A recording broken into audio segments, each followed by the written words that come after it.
how to get the Dryad in Terraria. So you cannot just build a house and wait for her to arrive.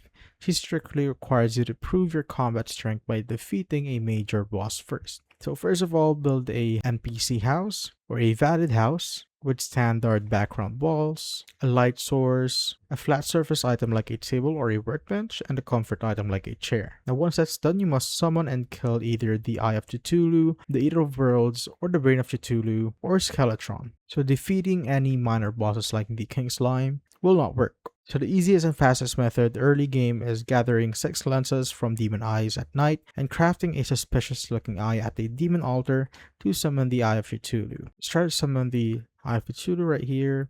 So once it's summoned, you just simply need to defeat it. And once the boss is dead and you have a valid house available, the Dryad will automatically move in during daytime. So I already have the Dryad right here in my town. So you strictly need her to buy the purification powder to cleanse world evils early on. And also to purchase planter boxes for highly organized farming. So right click on her, go to shop, and as you can see there are a ton of stuff that you can do or that you can buy for highly organized herb farming. And that is how you basically get the Dryad in Terraria.